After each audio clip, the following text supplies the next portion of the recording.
আসসালামু আলাইকুম প্রিয় দর্শক, আজ আমরা আপনাদের নিয়ে এসেছি সৌদি আরবের এক সাধারণ দিনের এক ঝলক, যেখানে আধুনিকতা আর আরবীয় ঐতিহ্যের এক অপূর্ব মিশ্রণ দেখা যায়। এই যে আপনারা দেখছেন রাস্তার পাশে সারি সারি করে দাঁড়িয়ে থাকা এই সাদা পিকআপ গাড়িগুলো, এগুলো সৌদি আরবের প্রতিদিনের জীবনের এক অবিচ্ছেদ্য অংশ।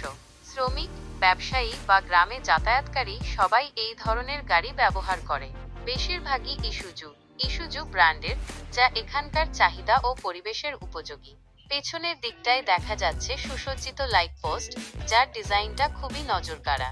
উপরের খোদাইকৃত ডিজাইন আরব ঐতিহ্যকে স্মরণ করিয়ে দেয়। দিনভর প্রচণ্ড রোদ আর ধুলার মাঝে সৌদি আরবের নগর জীবন যেন এক সুশৃঙ্খল ছন্দে চলে। আবার কিছু দূরেই আপনি দেখতে পাচ্ছেন সুপরিচিত আন্তর্জাতিক ব্র্যান্ড এবং স্থানীয় দোকানপাট, সবকিছু একসাথে মিলেমিশে তৈরি করেছে এক আধুনিক শহুরে পরিবেশ। এই দৃশ্যপট শুধু সৌন্দর্যের নয়, বরং সৌদি আরবের কাঠামোগত অগ্রগতি ও জীবনযাত্রার পরিচয় বহন করে। আপনারা যদি সৌদি আরবের এই সাধারণ অথচ মনোমুগ্ধকর দৃশ্যগুলো উপভোগ করেন, তাহলে অবশ্যই আমাদের ভিডিওটি লাইক করুন, কমেন্ট করুন এবং চ্যানেলটি সাবস্ক্রাইব করতে ভুলবেন না। ধন্যবাদ সবাইকে। আসসালামু আলাইকুম ওয়া রাহমাতুল্লাহি ওয়া বারাকাতুহু।